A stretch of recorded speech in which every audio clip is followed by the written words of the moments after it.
Now I'm happy. I hope Dominik, I can see him in the back. Dominik Grau, he's the CIO at Ebner Media Group in Germany. And he will now, we'll stick with the question of AI, how helpful this is in monetization. And he will answer the question how to use real-time algorithms for data-driven content monetization. Dominik, the stage is yours. Thank you very much. Thanks. Let's get the clicker ready. Hi, everybody. Thanks for joining me. I hope this will be a worthwhile 10-15 minutes for you. For us at Ebner, transformation is always about fun and engaging our people internally, engaging with readers. And today I'm going to talk about how we develop our real-time algorithm strategy. We always start with what you see at the back here on the screen. It's the so-called new Ebner transformation strategy. You might have seen my CEO last year here at the Innovator Summit, Garrett Klein. He spoke about that new Ebner strategy.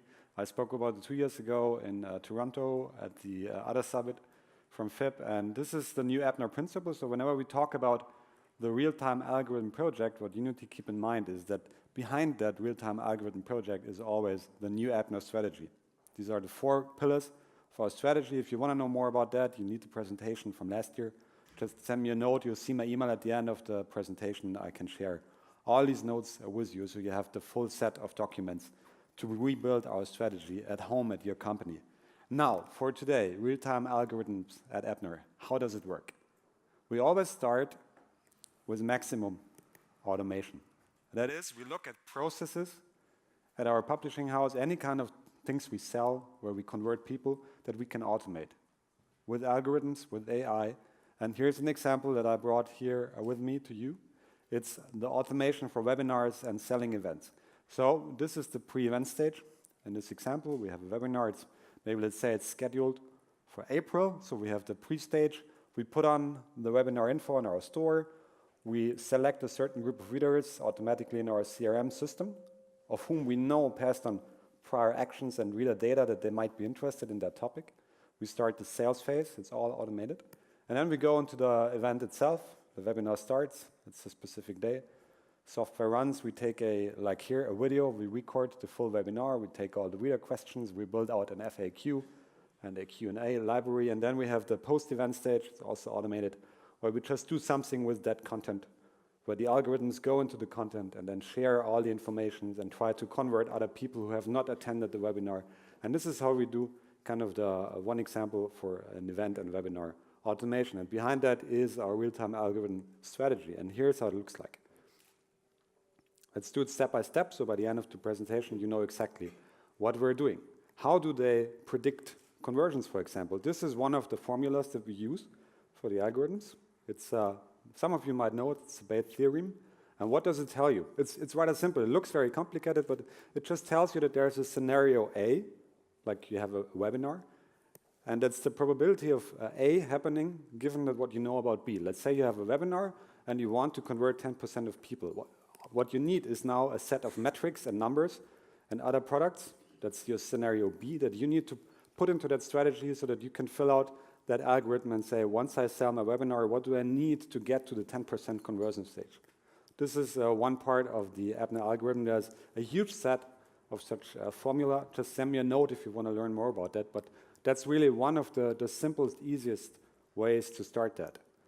Now, once we've done that, we plug it into our websites. For example, here, what you can see is the Ebner commerce widget. So you have a story about Rolex. In this case, I was the reader. I was clicking on our website, watchtime.net. It's for luxury watch collectors. And the machine knew from that scenario A, my prior actions on the website, that I'm a Rolex beginner. I know nothing about Rolex, most likely. That's the assumption that the machine had.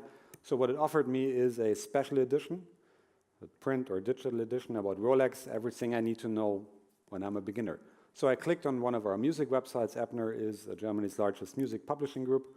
We have 13 titles in Cologne, and one of these titles is guitarandbass.de for guitar and bass players. In this case, I'm a beginner again. The machine knew that. So what it offered me is a 10-minute course to learn playing the guitar.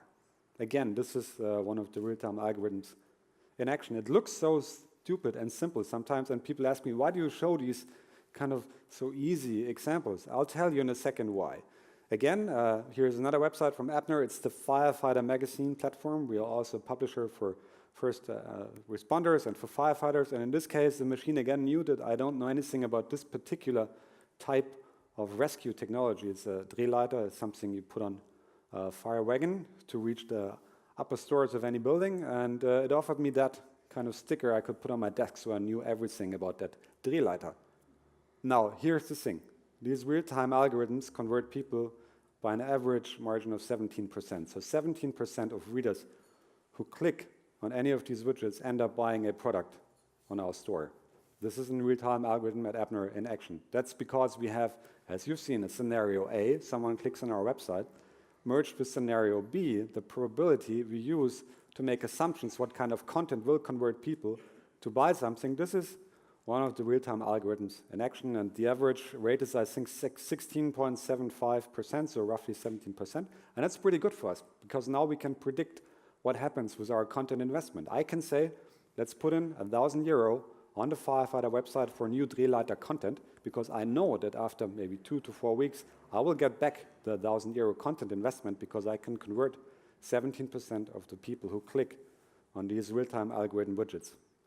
Let's do it on the commerce stage. We also have e-commerce stores. You might have seen that in our company description on the conference program. And here's the average basket of one of our websites, one of our German websites, B2B professional platforms. These are the numbers from, I think, 1 or 2 weeks ago, so actual numbers. You see the average transaction value. That's the average value of a basket, shopping basket, the readers have. So €17.28 on average. The transaction conversion rate is 2.59% of those who have subscribed from our newsletter to our newsletter, and I click on the shop. 2.59% of these people buy. The widget conversion rate, you've just seen the widget, the little box.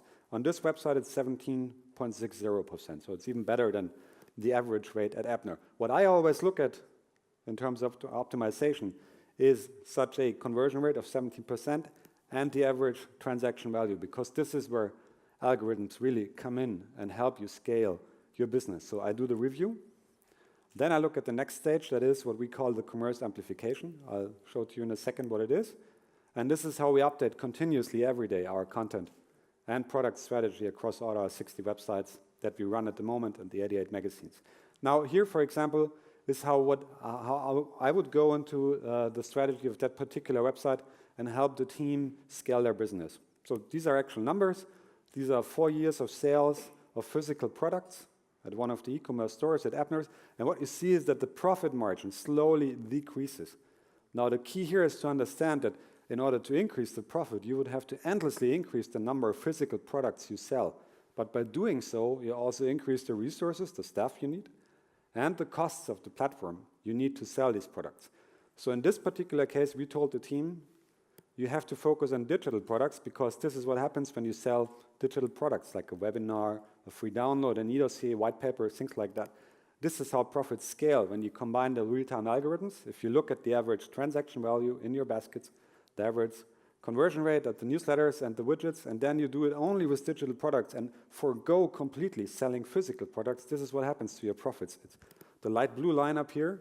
It scales from 30% to 50% average net profit per product sold on these websites. So this is one example how we as a management team look at the real-time algorithm strategy, trying to convert people better and better, and then selling average transaction value, selling better products at a higher profit margin to these people. And this is what happened to that particular website at Ebner. It completely killed the physical inventory from that store and focused only on digital inventory, like I said, webinars, white papers, dossiers, things like that.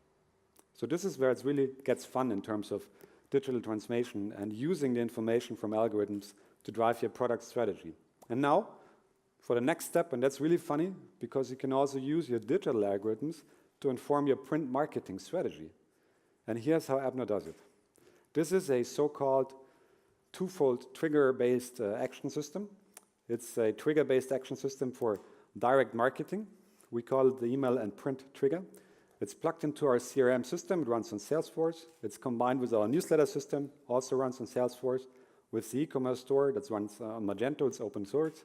And with the websites, they're all based on WordPress, they're also open source. Now here, for example, the print action stage, at every point of this line is some kind of reader action that we can measure where we can then combine the action that we see with our real-time algorithm strategy. On the other end of that spectrum is the digital email trigger chain. Same again, we measure reader action, what they do and not on our websites, and then we combine it to inform the machine with our algorithms what to do with these readers, what to do, what to send out, what kind of postcards and direct marketing and catalogs to the print group, and the same to the digital group. And here's what happens in terms of conversion rates.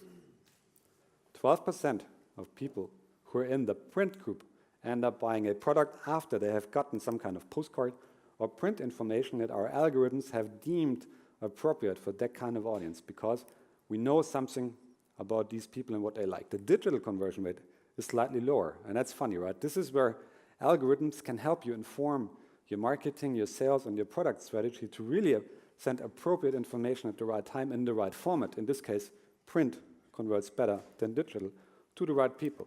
And this is really where, as a management team, it's important to look into the finer details of your data strategy and use real-time algorithms not only for your websites and digital platforms, but also to optimize your print marketing strategy, so that at the end of the day, you have a holistic real-time algorithm strategy. And dear audience, that's pretty much it. These are 4 or 5 steps we use at Ebner. And how we do it internally is we always say transformation at Ebner is a little bit like psychotherapy. So we have 9 offices in Germany. I'm in a different city every day. I don't have a desk. I only have a bag with me. And in that bag is the algorithm strategy, the new Ebner strategy, and all the other things that we use.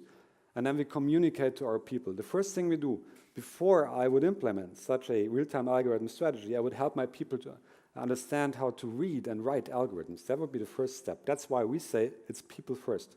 Before I implement any kind of algorithm, I implement the knowledge and the wisdom that's necessary to make a proper judgment and a proper decision as an employee to use the right algorithms. Then we would look into the procedures that need to change to implement these algorithms. So you've seen the print example. In order to achieve a 12% print conversion rate by combining real-time algorithms with your print marketing strategy, you need to write procedures and workflows, to write data points and to write metrics. And at the end of the day, it's about technology. So technology for us never comes first. I would never go into an Ebner team and say, tomorrow we're going to start a real-time algorithm marketing strategy. That's not the way it would work at Ebner. Being a 200-year-old company, we have a certain kind of, as you can tell, corporate culture. People communicate in a certain way. So I need to always differentiate the transformation strategy based on what we want to achieve. And it's always people first. Then it's about procedures, and then it's about technology. And this is how we work at Ebner. And if you have any questions, feel free to reach out to me. Here's my contact data. Connect with me on LinkedIn. Send me an email. Give me a phone call. And I'd be very happy to share with you the finer and the more details of our strategy. Thank you very much. Thank you very much, Dominik. But please stay. There might be some questions. Too overwhelming. Last chance before lunch. Yeah, please. Just in terms of... Just a second. Barbara Ann? Margaret Ann, sorry. Not Barbara. Still Margaret. Barbara. Hi, Dominik. Hi. Brilliant. Really great to hear you're talking about algorithm strategy. How did you get your board to agree to this narrative? You've seen me in Toronto, you've seen me in London, you know the full story at Ebner. So Ebner has 13 family members at the advisory board, the executive board, to whom we report. And initially, I started at Ebner 7 years ago in New York. Then I went to the Ebner family with our CEO, Gary Klein, and we told them, you know, there's a certain kind of transformation we need to do because people are digital now and we need to kind of have algorithms and things like that. Please forego any kind of dividends and cash out for the next 5 years in order to reinvest that money into something like a real-time algorithm data management strategy. And surprisingly, Eberhard Ebner, our chairman, said yes, but don't kill my company. That's pretty much what he said, and that's how we did it. So we really, our CEO gave the Ebner family the full rundown of what we wanted to do in the next 4 to 5 years, the full new Ebner strategy before we communicated it internally to the staff, and he got them aboard early on. I think it was in 2012, so from now on 6 years ago. And they said yes, and then immediately we kicked it off and launched new Ebner. But it was really laying out the full transformation we wanted to achieve over the next couple of years, the new Ebner program, and then they took a couple of days, and then they said yes, and this was our starting point. Given the knowledge that you have today, if you do it again today, Yes. what would you do differently? Much more aggressively. Still? Yes. Yeah. Okay, what advice, or what should be a takeaway for the people in the room? Which kind of aggression should they bring back to their desks tomorrow? What to do? Here's a slightly less aggressive secret. It just so happens that during the transformation stage, one of our youngest employees, she's now our head of HR, Juliana, she launched the Ebner Academy. And the funny thing about the Ebner Academy is this is where people teach other people. It's peer learning. It's peer learning. We have nothing In to the do house. as management team. We don't do anything there. It's peer learning, and that really kicked off the internal kind of learning curve. And this is where we teach something like the real-time algorithm strategy, and they come up with different and new and weird and funny solutions every other time they look at these strategies. So I would have implemented that early on, a peer learning system like an academy. They get credit points like at a college, and then the best ones get some bonus or other gratifications. I would implement that very early on, and I would be very aggressive in positively pushing the people to understand the benefits. And it's interesting, you pay much less than to a consultancy company that you normally hire to do transformation, etc. There were no consultants. Yeah, interesting. Margaret, you have another question? One more question. I mean, algorithms are digitized. We have the mic, then we can be heard. Algorithms are simply a mathematical digitization of what happens in real life. Yes. How did you communicate that effectively in the company? By providing them with examples from all over the world. So usually what my job is to look at what happens in China, what happens in America, in South America, and Africa. What are people doing with algorithms? In Africa, you see a huge ecosystem of mobile commerce algorithms. In China, you see AI being top-notch in terms of understanding and disseminating information to be intelligent about using and censoring that information. But in America, it's more about doing marketing and communicating with people. And I gave our teams tons of information about that. What's happening? What does it mean, an algorithm? Like the formula I showed you, we have a huge library of formula that they can look at so that there's full transparency of what we're doing. And it's really about learning from other peers, from other publishers. You know all of them, Yeah, but you're talking about culture at work, yeah, Yes. and company culture. I don't know, what is the average age in your company? Oh, it should be like late 30s, early 40s. Okay, the ones who are there for long. Yes. How did they really, or how did you overcome their anxiety in this change process? Algorithm, yeah, Yes. to write an algorithm, to understand it, etc. How did you really do it practically? First, we observed what's happening internally once we communicated that transformation. And we saw that about 1/3 of the people was fully for it. They said, this is great, we want to do it. Across all ages? Yeah, it has nothing to do with age or time of being at the company. We had people who were 60 years old, 40 years at Ebner. They were fully for the transformation. They're like, this is great, I want to do it. 1/3 of the people took about 1 to 2 years. We call them the conservative waiters. They need to wait and see conservatively what benefits they will get out of it for their daily routine and daily life. But then they're bored, and then they're very stable, very much behind that strategy. And 1/3 is against it, but they're also for something else. And I really looked deeply together with the management board into what they really want to do. And it turned out that these are the people who want to protect print, who want to take care of the legacy business. And this is what we did. So we assigned certain roles and people, right, that they fit the kind of role that really fits their mindset and their motivation. That was the internal development phase.